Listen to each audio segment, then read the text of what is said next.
எப்படியாவது வந்து இந்த குடும்பத்துக்குள்ளே ஒரு குழப்பத்தை உண்டு பண்ணணும் அப்படிங்கிறதுக்காகவே சித்ராதேவி பல விஷயங்களை செய்கிறாங்க.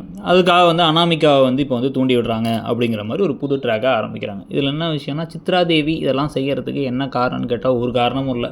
தான் பிள்ளையை அந்த இடத்துல உட்கார வைக்கணும் அப்படின்னா அதுக்கு அந்த பிள்ளையே தகுதியாக இருக்க மாதிரியும் தெரியல, அதுக்கு அவர் ரெடியாக இருக்க மாதிரியும் தெரியல, அதை அவங்க உணர்றதுக்கு ரெடியாகவும் இவங்க இல்லை.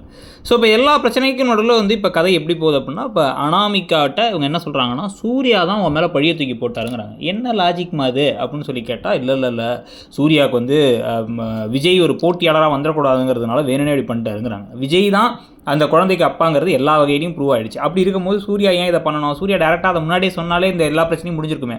அந்தளவு கூட யோசிக்க தெரிஞ்ச மாதிரி இப்போ அனாமிகாவை காமிக்கல. முன்னாடிலாம் அனாமிகாவை அப்படியே செமையாக காமிச்சாங்க, கொஞ்சம் ப்ரில்லியண்ட்டாக காமிச்சாங்க. இப்போ கொஞ்சம் அனாமிகாவை டம்மியாக காமிக்க ஆரம்பிச்சிட்டாங்க.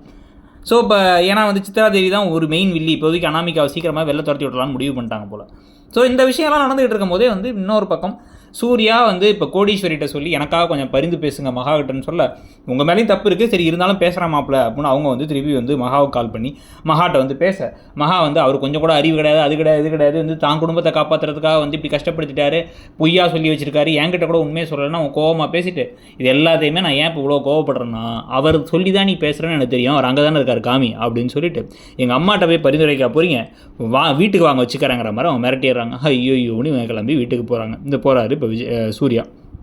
போனதும்பொழுதே வந்து பார்த்திங்கன்னா சித்ராதேவி புதுசாக ஒரு பிளான் போட்டிருக்கேன், யாருமே இங்கே நிம்மதியாக இருக்க முடியாது அப்படின்னு சொல்லிட்டு வந்து கேமராவை பார்த்து பேசிக்கிட்டு இருக்காங்க. அட என்னம்மா நீங்கள் அப்படின்ற பழைய காலத்து டெக்னிக்காக வந்து யூஸ் பண்ணிகிட்டு இருக்கீங்கன்னு சொல்லி பார்த்தா, அடுத்த கட்டமாக இப்போ சூர்யா வீட்டுக்கு போயிட்டு மகாவை இம்ப்ரெஸ் பண்ணுற பேர் அப்படின்னு அவங்க சாரியெல்லாம் எடுத்து அயன் பண்ணுறேன்னா அதில் ஒரு ஓட்டையை போட்டு விட்டுறாரு.